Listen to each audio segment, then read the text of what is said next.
quitté le monde de l'enseignement. Moi, quand j'ai terminé mes études à 22 ans, 23 ans, des études de musique classique, ça faisait déjà 5-6 ans que je donnais des cours et j'ai jamais arrêté. Je continue de donner des cours encore aujourd'hui dans des établissements différents, en masterclass ou en cours réguliers. Tous les lundis matins, je vais donner des cours et tout. Donc j'ai vraiment gardé ça. Je voyage pas mal aussi pour donner des cours à l'étranger.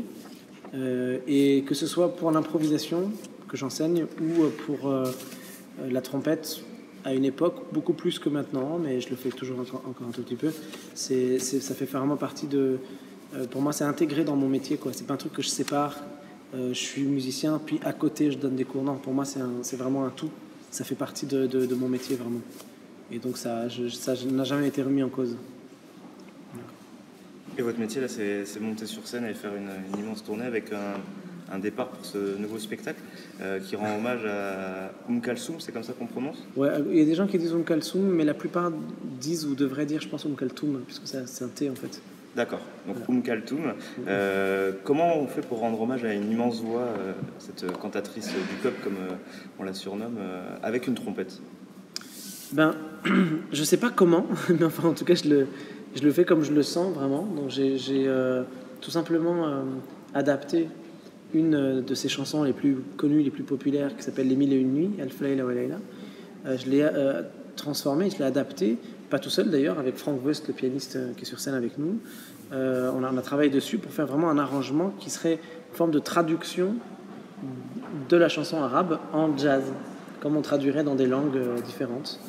Tout simplement, voilà. Donc en fait, on n'essaye pas j'ai pas essayé, si vous voulez, de faire quelque chose de grandiloquent ou de grandiose à la hauteur de la personne. Donc là, j'ai juste pris la chanson telle qu'elle est et on la joue avec beaucoup de simplicité. C'est encore d'ailleurs assez fragile encore maintenant parce que, comme vous l'avez dit, c'est la première fois qu'on le joue ce soir. Donc même nous tous dans le groupe, on est assez émus et on a peur un peu aussi de ce qu'il va y avoir.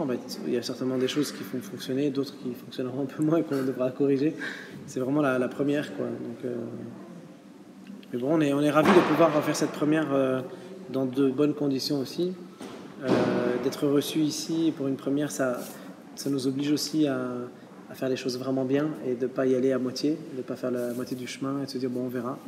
On y va vraiment à fond, on a préparé ça de manière très studieuse. Encore tout à l'heure à la balance, on était là, non, c'est pas comme ça, on corrige ça, etc. Donc voilà, et puis on espère, j'espère que ça va plaire. J'espère surtout que les gens vont découvrir la musique arabe, mais sans avoir à vivre la barrière culturelle. Vous voyez ce que je veux dire? C'est une manière c'est comme lire du Shakespeare en français ou des choses comme ça. Ça nous permet de rentrer vraiment dans le monde de Kaltoum et dans ce monde de la musique arabe sans se dire oh là là, je comprends pas. Voilà. Donc c'est ça qui m'a intéressé aussi dans cet hommage.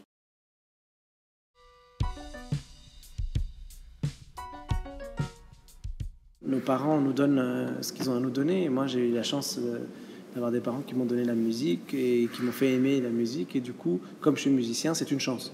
Si j'avais voulu être, je sais pas, dans la finance, ça aurait été vraiment pas une chance d'avoir des parents musiciens.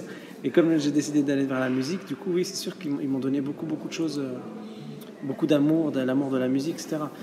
Le côté créativité, liberté, je crois que c'est un truc qui dépasse de loin le cadre musical. Je pense que la musique aide à ça, parce que quand on est musicien, on est nomade.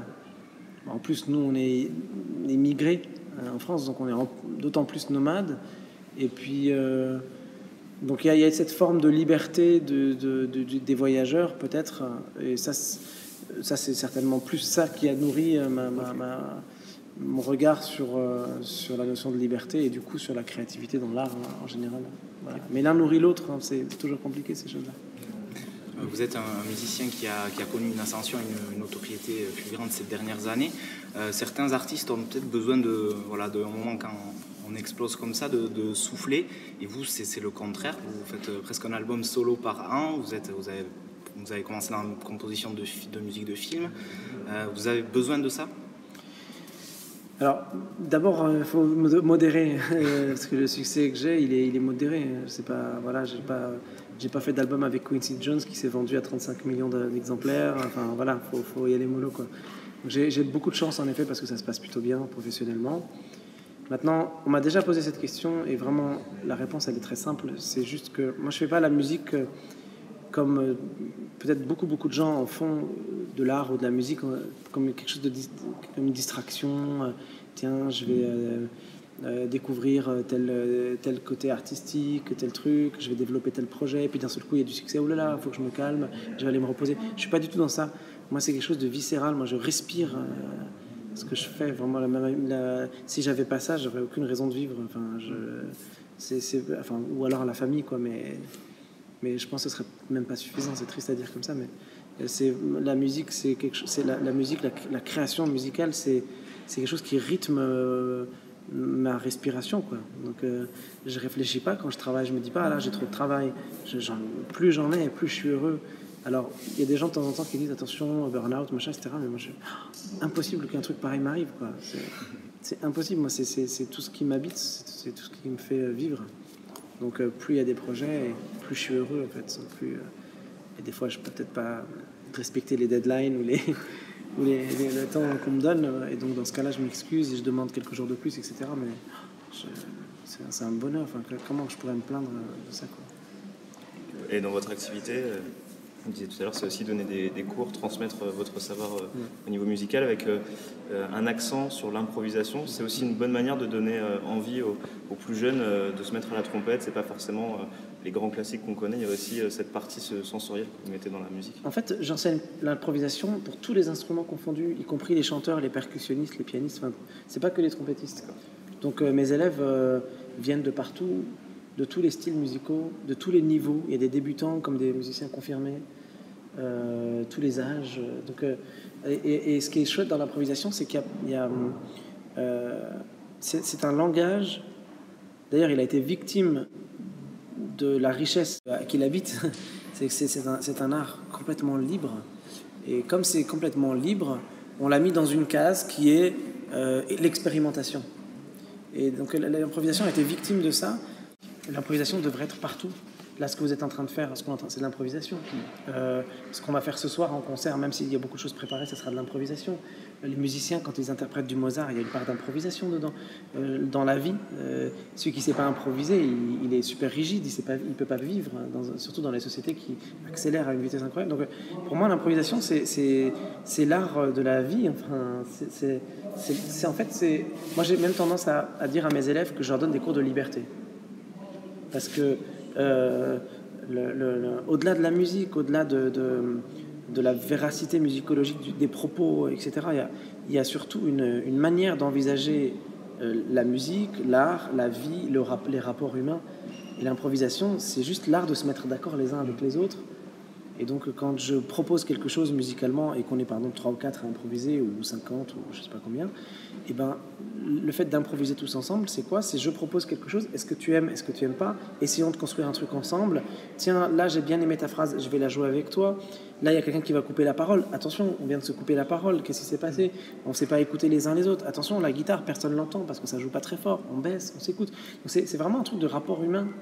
Et donc voilà, moi c'est avant tout pour ça que je donne des cours en fait. C'est parce que j'ai l'impression que cet apport artistique est quelque chose qui nous fait grandir humainement aussi. Et pour finir par rapport à ce point-là, là où je m'en rends le plus compte, c'est que qu'on vienne du jazz qui est censé être un peu plus axé sur l'improvisation, qu'on vienne de la musique classique, ou qu'on joue du piano, du violon, du saxophone ou du basson, qu'on soit débutant ou qu'on soit un étudiant supérieur de musique dans le conservatoire ou pas, ou qu'on soit un musicien confirmé, tout le monde est à égalité. Les compteurs sont à zéro quand on improvise. Pour les gens qui vraiment n'en ont jamais fait comme ça, on peut vraiment avoir des enfants avec des adultes confirmés, etc. Et tout le monde est pareil en fait. Donc comme quoi ça n'a rien à voir avec ni la technique, ni la culture musicale, ni l'instrument, ni le style. C'est vraiment juste un truc humain en fait, c'est un rapport humain. Vous repartez, M. Malouf, souvent au Liban, et je sais que vous enseignez aussi la musique. Alors, ma question est multiple. Est-ce que la trompette quart de temps a un avenir? J'espère qu'elle en a. Quand mon père a inventé cet instrument au début des années 60, son rêve c'était que tout le monde en joue et que d'un seul coup... Parce qu'en fait, cet instrument n'enlève rien à une trompette normale. C'est juste un truc en plus. Ça coûte un peu plus cher à l'achat, mais ça ouvre une culture, ça ouvre une porte à toute une culture qu'on ne connaît pas. Et à plein d'ailleurs de cultures qu'on ne connaît pas qu'une seule. Et le rêve de mon père, c'était que tout le monde en joue un jour, et lui rêvait qu'il y ait des fanfares avec tout à l'époque.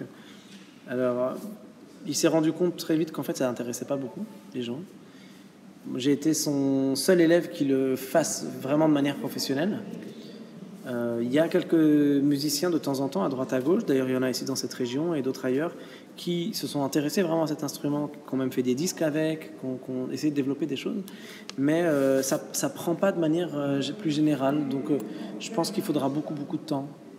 Et juste la deuxième partie de la question, on en discutait. Votre papa avait baptisé cette trompette la trompette arabe parce que c'était par rapport à l'universalité des quarts de ton dans la culture vocale arabe où il y a justement ça.